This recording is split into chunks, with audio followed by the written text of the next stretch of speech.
Hello sledders. A while back I posted a video on DIY clutch tools that you can use to disassemble the QRS clutch and the P-drive clutch in Skidoo snowmobiles. I mentioned in that video that you can just use the factory bolt to take the P-drive clutch off and separate the sheaves. This video is going to show you how to do that. Start by removing the side panel from the snowmobile and then the clutch cover. Then use the factory clutch tool to loosen the secondary clutch.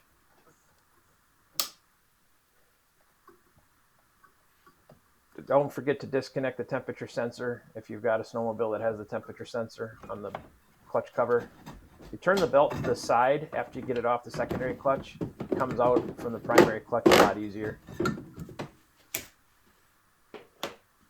You can use the clutch tool as a hook to catch the cotter pin that holds this small cover in the side of the panel on the snowmobile.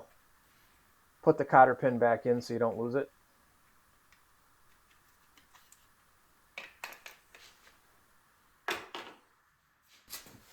This is a good time to loosen the bolts on the clutch damper. If you don't have all the special tools, it's a lot easier to do it on the snowmobile than trying to do it on your bench. You don't need to take them all the way out, just crack them loose. Make sure you have the kill switch pushed in when you do this. Next, you'll need either a 21mm or 13/16 12-point socket. Back the clutch bolt out. There's two sets of threads, one in the crankshaft and one in the clutch. So after you get it out of the crankshaft threads, manually engage the second set of threads and back it out all the way. Wrap the clutch bolt with an extremely thick layer of Teflon tape. You can use either the thin or the thick Teflon tape. Obviously the thick stuff takes a lot less wraps. Pay attention to the direction that I'm rotating the bolt and starting at the top of the threads, working your way to the end. That way it won't unravel when you screw it into the clutch. We're using the water method here, so you need to get the snowmobile on its side. A 5-gallon pail supporting the bars works really well. Once the snowmobile is on its side, you'll need to pour water or another suitable liquid into the clutch.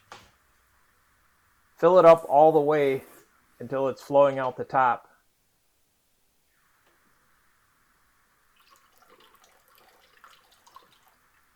Then insert the clutch bolt and start it by hand.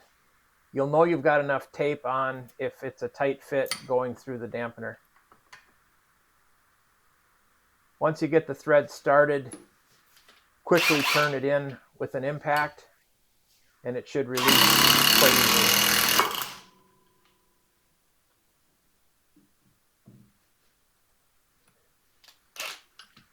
Back out the clutch bolt and remove any remnants of Teflon tape from it. You'll also want to remember to take any Teflon tape remaining in the clutch out. I'll show you how to do that later. Now remove the clutch from the machine. It's a little tricky to get this out past the side panel in the secondary clutch, but you can do it. If you want, there is a screw you can remove from the side panel to give yourself a little more room.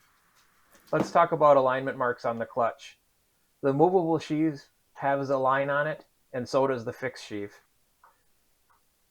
Also, the spider assembly has an arrow, and there's a circle on the movable sheave that needs to line up with that arrow. Make sure when you reassemble the unit, you keep this alignment. I take it a step further and mark the dampener with the spider as well.